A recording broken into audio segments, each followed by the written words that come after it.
professors, and I challenged them almost angrily. I challenged them, you are lying to your students. You are telling them that evolution is true, that we all came from a common ancestor. I said, show me some evidence that any basic type of animal ever changed into another basic type. We got a lot of examples of things that varied, but show me that one basic type of animal ever changed into another basic type of animal. I just challenged them almost angrily. And I just challenged them, almost I embarrassed them because they wouldn't speak up. And finally, one lady professor stood up. She says, well, I'm a biology professor. I'm an expert in fossil clams. And I find evidence in the fossil record that over time, clams have changed from this to this. I say, lady, clams change. Clams change. But they don't turn into fish or something else. They change, that happens. I fully agree they change. Do they change into anything else? She sat down. I mean, there is no evidence that any basic type ever changed into something else. Take it to the bank.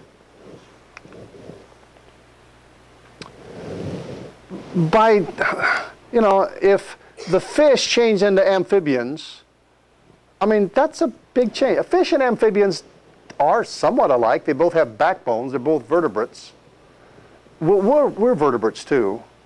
The quote I read you last night, they consider us a special category of bony fish because we have the vertebrae.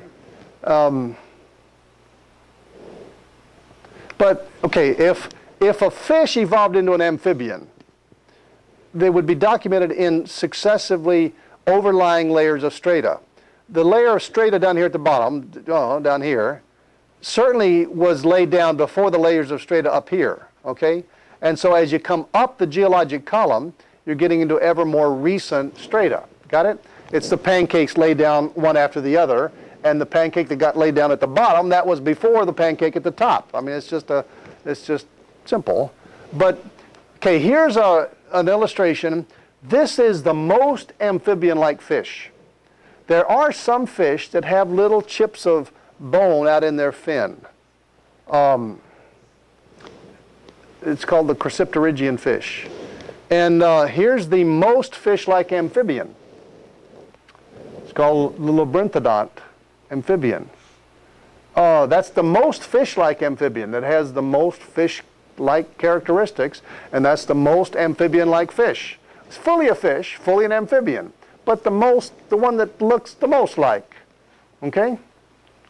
Okay, so how do you get from here to here?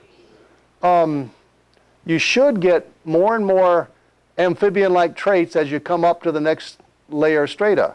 And, well, this was really a great moment in evolution. What would cause a perfectly happy fish out in the water to decide to go out and live on the land? Why would you go up there? Can't breathe? Well, you got to go get your baseball.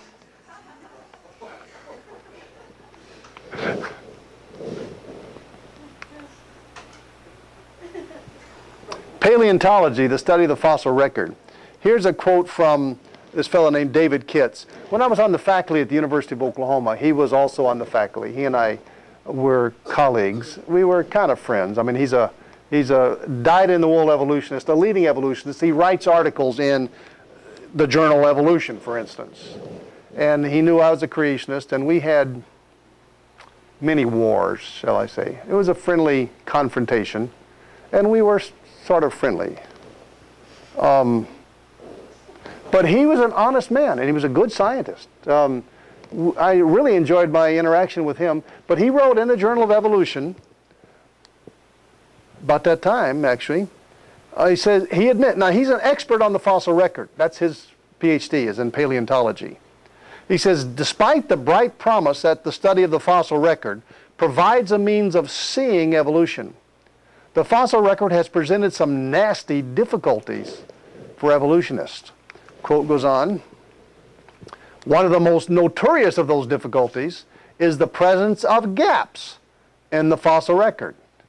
The gaps which are not filled in by the missing links. Quote goes on. Evolution requires missing links, intermediate forms, transitional forms between species, and the fossil record does not provide them. Now that's quite a statement coming from a dyed-in-the-wool evolutionist, an expert on the fossil record. The fossil record does not provide those in-between forms. Well, how do you know it happened? Well, we know evolution happened. They must have lived. Even though we haven't yet found their fossils, they must have lived. The faith of the evolutionist. All of the scientific observations we see are a small horizontal variation between clam types, between dog types, between whatever. Variety, that's all we ever see. And that's all the evolutionists point out when they try to fill in with missing links. They talk about the different, you know, a more amphibian-like fish, but you still got a fish. They tell these just so stories. You remember just so stories? These were the stories that Rudyard Kipling wrote some time ago. He talked about how the elephant got its nose.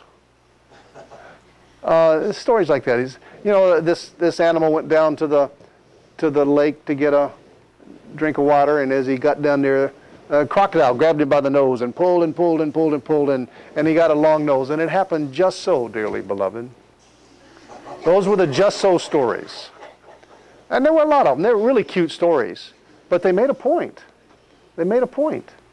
These just so stories substitute for evidence. Well, but whales, Stephen Jay Gould, until he died a few years ago, was the leading spokesman for evolution. He was an expert on the fossil record. He was a professor at Harvard University. He was the leading evolutionist. He passed away with cancer. But he says, yeah, we've been looking for these transitional forms. But I'm absolutely delighted to report, he says, that our usually recalcitrant fossil record has come through in exemplary fashion on the origin of whales. And if you go to a museum today, you will see the exhibit on the origin of whales. They say that whales evolved from a different kind of creature. Now, what kind of creature do you think whales evolved from? Do you think a fish evolved into a whale? No, that's not the just so story. According to evolution, evolution claims that, well, simple forms of life evolved in the sea. That was kind of one of the first steps. And then some of them became fish. And then from the fish, you know, complex marine invertebrates. That's the fish, I'm sorry. That's fish, marine invertebrates. But then some of them evolved into amphibians and into reptiles and mammals. So an invertebrate evolved into a fish, and then fish evolved into land amphibians and reptiles, then mammals. And then, after millions and millions of years of life on the land, some mammals returned to the sea and became whales. So it was land animals that became whales, not fish that became whales, not sharks that became whales.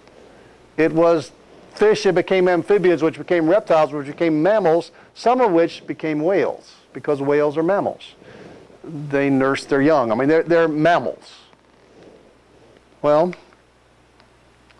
okay. So now we're going to teach you how to question evolution's claims.